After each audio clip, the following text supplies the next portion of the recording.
কুষ্টিয়ার ভেড়ামারায় ভগীরদহ জলমহলের দখল নিয়ে দেখা দিয়েছে উত্তেজনা। হাত বদল হয়ে আওয়ামী লীগ নেতাদের কবল থেকে গিয়েছে বিএনপির প্রভাবশালীদের দখলে। তবে বৈধ ইজারা পাওয়া জেলেদের সমিতি পায়নি মাছ ধরার অধিকার। কুষ্টিয়া প্রতিনিধি শরীফুল ইসলামের পাঠানো তথ্য ছবি নিয়ে ডেস্ক রিপোর্ট।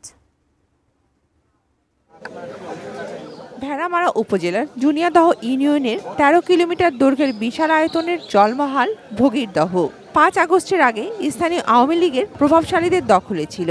রাজনৈতিক পরিবর্তনের পর হয়েছে হাত বদল, চলে গেছে স্থানীয় বিএনপির প্রভাবশালীদের দখলে।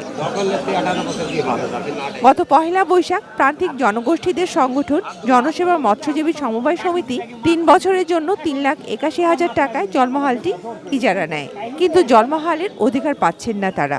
এই তাণ্ডবকারীরা নদী অদ্যাবধি দখল দিনে এরা জোরপূর্বক মাছ ধরছে। আমরাও নদী নেওয়ার পরে মাছ দিছি, সেসব মাছও লুটপাট করে এরা প্রতিদিনই নিয়ে যাচ্ছে।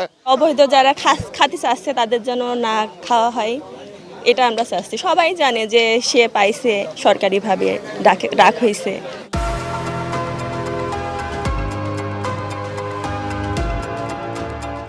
এ নিয়ে সংবাদ সম্মেলনের পাশাপাশি স্থানীয় প্রশাসনকে জানালেও কোনো প্রতিকার মেলেনি। ৫ তারিখের পরে তাণ্ডবকারীরা নিজের দখলে নেওয়ার চেষ্টা করছে এবং চুরি করে মাছ টাছ মারছে। সমিতির ডাকি যেন ডাকে পাই গেছি, আমার আর দখল দিচ্ছে না, আমাদের মাছ মারতেও দিচ্ছে না, সব লুটপাট করে মারিয়ে দিচ্ছে।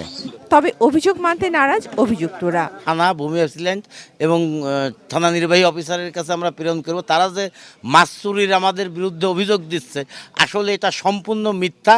বিগত যে ইজারা ছিল আব্দুল আজিজ, তার থেকে ইজারা নিয়ে আমাকে ইজারা দেয় হচ্ছে ৩০শে চৈত্র পর্যন্ত। তার লিখিত ডকুমেন্টস আমার কাছে আছে। প্রশাসনের কর্মকর্তারা বলছেন বিষয়টি আইনগতভাবে সমাধানের চেষ্টা করা হচ্ছে।